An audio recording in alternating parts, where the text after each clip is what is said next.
వీలైతే లైక్, కుదిరితే కామెంట్ పెట్టండి. ఇలాంటి ఇంట్రెస్టింగ్ బ్రేకింగ్ బిగ్ న్యూస్ మాకు తెలిసిన వెంటనే మీకు తెలియజేస్తాం. ఇంట్లో కోడిగుడ్లని ఉడకబెడుతుండగా అవి ఒక రకమైన వాసన రావడంతో అనుమానించి వాటిని పరీక్షించి ప్లాస్టిక్ కోడిగుడ్లని నిర్ధారించి కన్స్యూమర్ కోర్టులో ఫిర్యాదు చేసింది. ఫిర్యాదు అందుకున్న వెంటనే అధికారులు ఆ ప్రాంతంలోని దుకాణాల్లో దాడులు చేసి ప్లాస్టిక్ కోడిగుడ్లని విక్రయిస్తున్న వ్యాపారిని అదుపులోకి తీసుకున్నారు. ఆ దుకాణంలో ఎక్కువ మొత్తంలో నిల్వ ఉంచిన ప్లాస్టిక్ కోడిగుడ్లని స్వాధీనం చేసుకున్నారు. ఈ ప్లాస్టిక్ కోడిగుడ్లు చైనా నుండి వచ్చాయని ప్రాథమిక విచారణలో తేలిందని, ఇంకా మరింత సమాచారం కోసం అన్ని కోణాల్లో విచారణ చేస్తున్నారు. ఈ ప్లాస్టిక్ కోడిగుడ్లు వేరే రాష్ట్రాలకు కూడా చేరాయని ప్రజలు అప్రమత్తంగా ఉండాలని అధికారులు తెలిపారు. మరి చైనా ప్లాస్టిక్ గుడ్డుని ఎలా గుర్తించాలో ఒకసారి చూద్దాం. చైనా గుడ్డు గోధుమ రంగులో ఉంటుంది.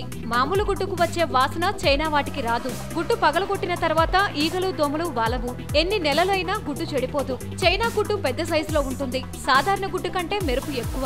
పెంకు కూడా రఫ్ గా ఉంటుంది. చైనా గుడ్డును ఊపగానే సౌండ్ చేస్తుంది. సహజమైన గుడ్డు ఎలాంటి శబ్దాలు చేయదు. చైనా గుడ్డును పగలగొట్టగానే తెల్ల సోనా, పచ్చ సోనా కలిసిపోతాయి. చైనా గుడ్డు వేపుడు చేసేటప్పుడు పచ్చ సోనా దానికదే పాన్ లో స్ప్రెడ్ అవుతుంది.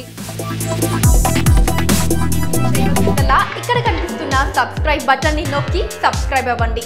అండ్ ఇంకో విషయం, పక్కనే ఒక గంట సింబల్ కనిపిస్తుంది కదా, దాన్ని నొక్కారనుకోండి మేం చేసే వీడియో అప్డేట్స్, నోటిఫికేషన్స్ అన్నిటితో మీ డివైస్ లో వాలిపోతాయి.